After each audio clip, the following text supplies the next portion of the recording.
All right, so guys, to start with, all right, since we're doing mid-segments today, and then we'll do the triangle inequalities. All right, so we're going to start with the mid-segments. Before we get to the construction part, because it's going to be in your book, you're going to do it on the triangle to kind of show the properties here. All right, so by definition, all a mid-segment is, it's a segment inside a triangle that is going to connect two midpoints together. So you're going to be splitting each side up into two equal parts, right? Because there's your midpoint there, that's the midpoint there. Anytime you draw anything considered a mid-segment, it's just connecting midpoints. What's going to happen is when we draw these mid-segments in these triangles, and what you're going to start with in the book is you're going to do a construction of it, because it's good we haven't done the construction for a while, is you're going to see certain properties that should come about as long as you do the construction correctly. Okay? All right, so what you guys need to do, it's on page 159. All right, you should look at that one right there. So the properties we list out that are going to go with mid-segments are going to be connected to what you construct here. All right, so since we're constructing mid-segments here, right, mid-segments are going to have to be connecting two midpoints together. So in order to create the mid-segment that they want there, we're going to have to find the midpoint of the two sides that they want me to connect it to. We're going to do it so it matches up to this side. So we're going to find a midpoint here and a midpoint over there. Okay?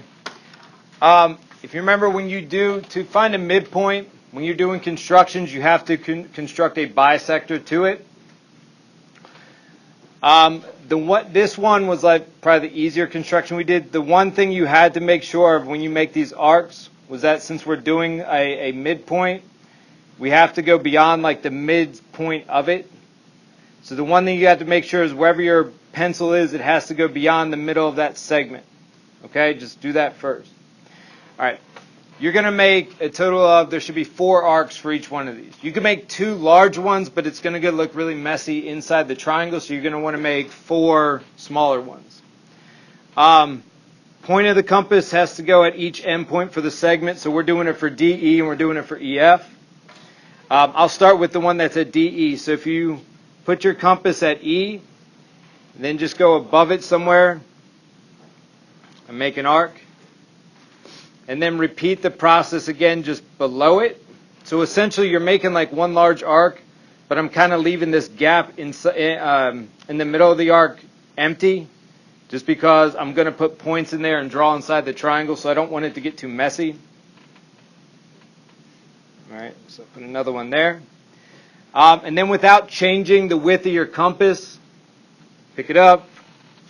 You can put your tip at the other end of the other point and then draw an arc that's going to intersect with one you've already made. Okay? That's really hard to see, but it's right there and right there. All right, and then do the same thing down at the other one. So what you should have is you should have one arc here and one arc here crossing at a point. And you should have 2 arcs down here that are crossing at the point. So essentially what you're doing is you're finding that spot where these 2 circles are combining together. And that if you connect the 2 points that you've, your 2 intersection points for your arcs there, it's going to pass through the middle. Technically, we're creating a perpendicular bisector, which we haven't done for a while. And perpendicular bisectors have to go through the midpoint. So it's kind of like a way to get around figuring out a midpoint without doing rulers. Because you're not doing anything with the rulers. This is all construction. All right, and then what you're going to want to do, guys, is draw yourself a segment. Pick up anything that's like a straight edge. It could be a piece of paper, something that's pretty rough. Yeah, your ID works fine. Anything that's straight doesn't have to be like a ruler or anything. And you don't necessarily have to sketch it in, but if you can make a point where that middle is, because that's all we're concerned about right here is that midpoint. Now again, I could sketch it in light. If I have a separate pencil, if I want. Okay, but I'm trying to like avoid having a lot of stuff inside there. Okay, so all I'm concerned about right now is this midpoint, because if I draw that midpoint correctly, I'm going to have a congruency there and there. Okay? And then what I'm going to do is I'm going to repeat that process again. So I'm going to make another midpoint, but it's going to be on EF. So again, I would make sure that my compass is beyond the middle of that side, right? Make an arc above it, make an arc below it. Well, I probably should change.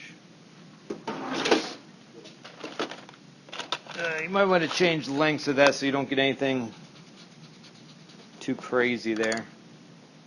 Let's see. Make it a little bit longer. All right, so I got one arc above, one arc below. Then I'll pick it up again, put it at the other end point for the segment I'm trying to find the middle of, and just draw two intersecting arcs.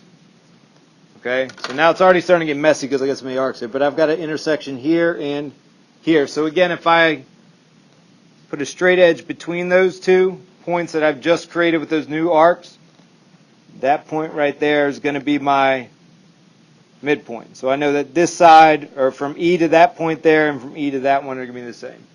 And just for the sake of what you guys are going to be drawing in the book for the notes, this one is point N, or M, sorry, and that's point P.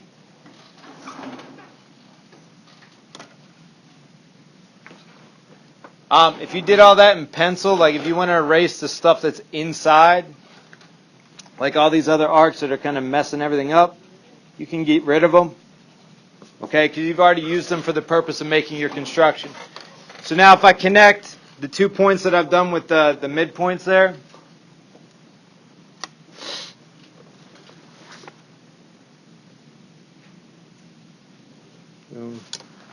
okay, that's going to be my mid-segment for that triangle. So it's considered the mid-segment for connecting the midpoints of side, what was that, ED and EF. If you measured this as 7, you should, unless you screwed up the construction somewhere, like if this was in centimeters, this should have been somewhere around 3.5 centimeters. Close, right? Okay. If it's not, then that's, you messed up your construction somehow.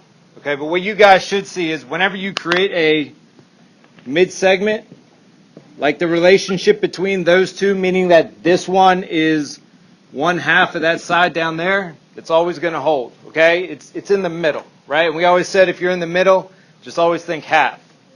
So if I did something that's basically looking at the middle of the triangle, and I got a side that kind of looks like it's going in the same direction, they're always going to be half of each other. Or the longer one's double the smaller one.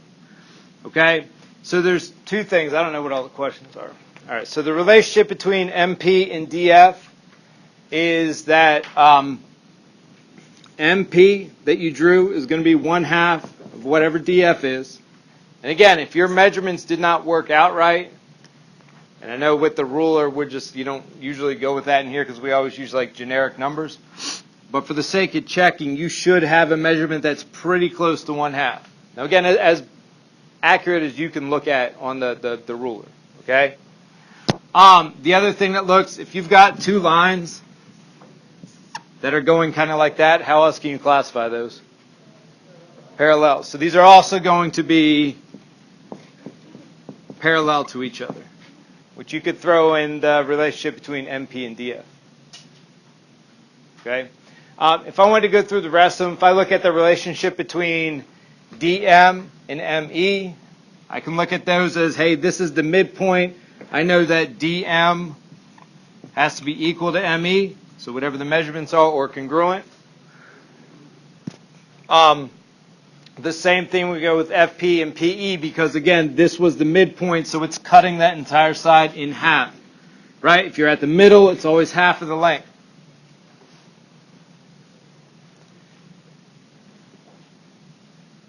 I'm not worried about the area one. Right? So what you guys should take note of, like the things that were up there that you filled in, or that you even looked at between these two measurements here and the fact that it's parallel, like I said, if you looked on that page that you worked on, that's not 164, right? That's 159. Okay? So on 159, that information was there right below it, but again, I wanted you to see it visually because it needs to really be drilled in your head. Hey, if it's in the middle, it's 1/2 of the length. This is a case where if they look like they're parallel, they are. But make a note of that because you will have to use that.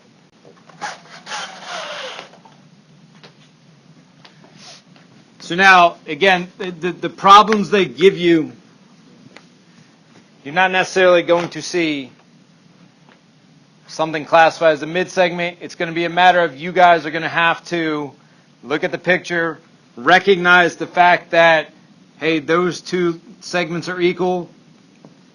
That's a midpoint, right? These two sides right here, they're equal. That's a midpoint, right? This same thing down here, that's a midpoint because I've got two sides equal, which in turn means that this thing is classified as a midsegment. That's also a midsegment.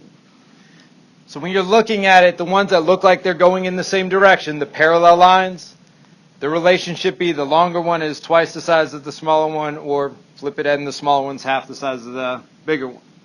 Meaning that, let's say I looked at, like I know it's asking for specific ones, but just for the sake of looking at it, if I saw this segment of length 12, and I look at the triangle there and I go, this thing's a midsegment, and they look like they're parallel, that means that if this is 12, this one has to be half the length of it, which is 6. Which segment is going parallel to that, you think? RT. So if I know this one is 8, that means that this entire length, the bigger one there, the one that's parallel to it, has to be double that, which is, what's 8 times 2? Okay? Mathematically speaking, these are not hard problems. Okay? It's just a matter of you have to identify, hey, I got a midsegment.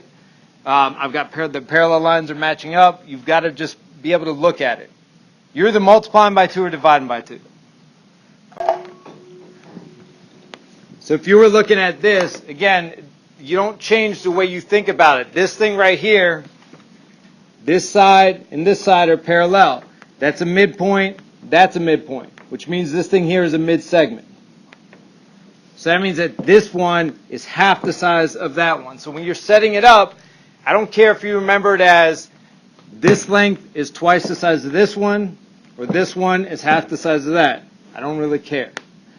The only thing you have to do when you set it up is, if you're remembering, let's say, do you want me to do this as this one is twice that one, or the 1/2 one? Twice, okay. So that means that essentially when I say it's twice as big, it's going to take 2 of these together to make that entire thing. So if I do 2 times 3x, so 2 times the smaller one, is going to equal that right there. So that's how you would set it up. So you either have to remember it as double the smaller one or cut the larger one in half.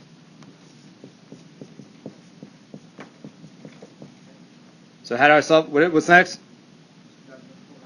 So 2x is 20 and x is... Okay, so guys, the answers you should have. For AS, that was 60 because it was doubled the 30 that was there. WE was 20. This one was 25. That one should have been 30. In terms of how triangles work, the largest angle in the longest side should always be opposite each other. Which, if we've worked all the triangles we've done in the past, whether you like recognize that or not, that always happens. Like in an obtuse triangle, the longest side is opposite that obtuse angle because the obtuse angle is going to be the largest angle there. Likewise, if you're looking at the shortest side, the smallest angle is always opposite, and whenever one's in the middle is in the middle. Okay? Every single time you have a triangle, that will always work. So if I give you the side lengths, like if I gave you a triangle and just put 3 random side lengths on it, like 10, 12, and 8, I could tell you that this angle here is opposite 12, so this is the largest angle. I know this is the 8, that's opposite it, that's the smallest. Always. I don't need the actual numbers. And there's going to be times where I don't need you to actually put the numbers in there. I just want to know which one should be the biggest and which one should not be or which one should be the smallest, so on. And then have a column right next to the longest that has you add the shortest and middle together. Because when I give you three numbers and I ask you to decide if this can actually make a triangle, you're only going to be comparing this number to this one. Like you should see if you take this column and compare it to the numbers here and compare it to the yes or no's, that there is a reason some of them are yes and some of them are no's. Okay? So like for the first one there, if you do it from shortest to biggest, it should be 8, 9, and 10. If you add 8 and 9 together, obviously it's 17. And then, like I said, you're going to be comparing these two numbers. So if you got 10 for the longest side and 17 for the sum, that will create a triangle. Now, for all the ones that you have yes, you should have some kind of comparison between these two numbers that is similar to this. Not with the exact same numbers, but how like this number relates to that one. Just in terms of size. Okay? Not like how far apart they're or anything like that. It's got to be bigger, yeah. So, like if you look at this one should have been a no, because if you add the 6 and 3 together, you get 9 and 10. So again, the difference between these two and these two here is these two right here, when you add the shortest and middle together, is bigger than the longest. Here it's less than the longest. For you to make a triangle, these two have to be bigger than that third side, or else that triangle can't happen. If it's equal to, it also can't happen, because if it's equal, which is probably the next one, if you take like let's say it's these two sides, 4 and 6. If I take a segment that's 4 and 6 and put it together and like connect them, it's going to be exactly the same length as 10. So it's going to be one segment essentially sitting on top of another one. That's not a triangle. That's just two segments sitting together where it looks like one. All right? But if you go through all of these, again, all the ones that have yes, the numbers in this column are going to be bigger than the numbers in this column. All the ones that have no's in it, you either got the same number between them or a number that is less than. But the theorem it relates to is that one that's in the book. That is page 164. That's where the 164 was from earlier. Okay? I just didn't change the number on the other one. So the triangle inequality theorem that says if you take two sides of a triangle and add them together, bless you, it's always going to be bigger than the third side. That is what was happening in that chart. It was just when you check to see if three numbers can make a triangle, you take your two smallest ones and add them together and see if they're bigger than the third, or the bigger side. Okay? But now this theorem is going to be used for two things. It's going to be used for determining if three side lengths can give you a triangle, and it's also going to be used for problems like this one, where I'm telling you, hey, I know this triangle has two side lengths. It's got one that's length 2 and one that's length 3. I don't know what the third side is, but I can use that theorem that was up there to figure out like a range of values that it could be in. Okay, so like if I draw this out, x, y, and z, so yz is 3, xz is 2, and this side is, I don't know, what, do you want a letter there? 4. 4 is not a letter. Oh. A letter. G. G? Yeah. Sure. Okay, great letter 4. Okay, so look, with a range of values, like I'm not asking you to give me a value that works. Like it wants all the possible values that could work for this side. Okay? Now, the way that inequality theorem works, all it states is that if I pick any two sides and add them up, they got to be bigger than the third. So like if I added these two sides together, like G and 3, that has to be bigger than 2. 2 for that to actually be a triangle. And since I already know it is, I understand that can work. Which makes sense because 3 is already bigger than 2, so I'm not going to get a negative side. If I pick these two together and add them up, that's going to be bigger than that other side. And then if I pair the other sides up that I haven't used yet, they'll give me 3. So every time you do a triangle, you can take this one. Every time you have a triangle, guys, you will have 3 inequalities that you set up for this specific problem. Now, if you look, I'm going to throw this one out because if I solve this inequality, it's going to give me a negative number, and I'm not going to have a negative side length. But if I solve this one out, which I solve inequalities the same as an equation, correct? Right, I subtract what to both sides? Subtract 2. So if I subtract 2, that'll give me an inequality that says g is greater than 1. So I know, like according to that theorem, that third side has to be larger than 1. Because if it was equal to 1, like if it was equal to 1, that would not be a triangle, right? Because 2 plus 1 is 3, and it's not bigger than that side. If I solve this one out, what's 3 plus 2? Okay? If I flip that so it reads a little better, it would read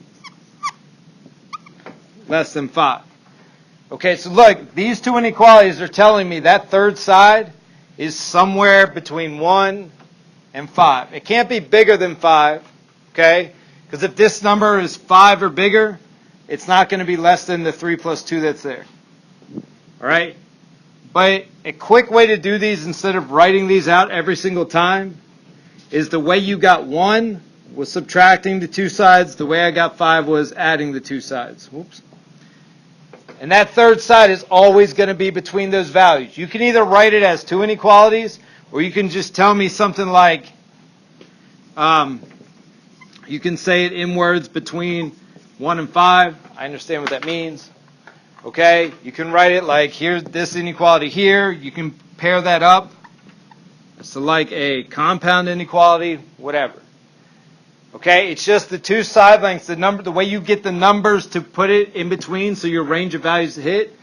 This is you subtract the two known sides, this is you add the two known sides. And they'll always give you two side lengths for a problem like this.